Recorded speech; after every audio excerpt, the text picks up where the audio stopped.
You do UX? That's awesome. You must be so creative, and you probably make so much money picking out colors and fonts. What a life. If you've ever worked with a client or stakeholder not in the industry, we bet you've heard that one before. And if you're new, buckle up, kiddo. That's going to be your new mantra. Let's get something straight. For the 1 millionth time, for those sitting all the way in the back, user experience design is not user interface design. These two terms are often used interchangeably, but are very different in meaning. UI is what you see. It's only the tip of the iceberg bobbing above the water. UX is the entire iceberg, with a large part of it hidden from our user's perception.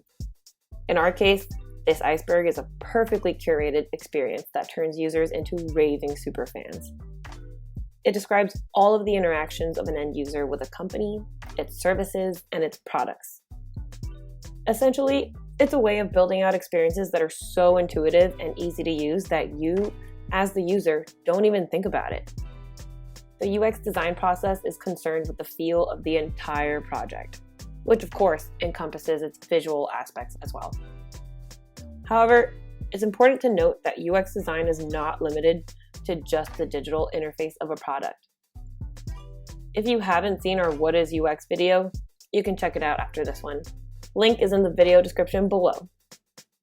User interface design is the step in the user experience design process where visual richness is added to create emotion and bring the ideas uncovered throughout the UX process to life.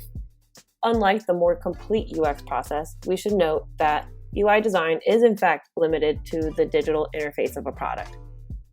User interface designers are responsible for creating typography guidelines, the usage of white space, the use of color contrast for usability and accessibility, the addition of responsive design across different devices, and so much more. So, which is right for you? Whether you're just entering the UX design world or considering switching roles, both paths can be super rewarding. UI designers tend to have backgrounds in the arts like graphic design or marketing, where they have prior experience working with type and color palettes. Because UX encompasses a more complete process, UX designers can pull from a variety of career experiences that emphasize problem solving and critical thinking. It also depends on the company. Larger companies that have embraced the strategy behind the design thinking process tend to have a more robust and built-out UX team. Here, you may be able to specialize in roles like UI design or UX research. In contrast, at smaller companies or startups where the adoption of UX design is in the early stages, you may find yourself having to do a bit of everything, from research to prototyping to interface design. Whichever way you decide to go, we know you'll do awesome. If you have any questions that we can help answer, leave them in the comments below.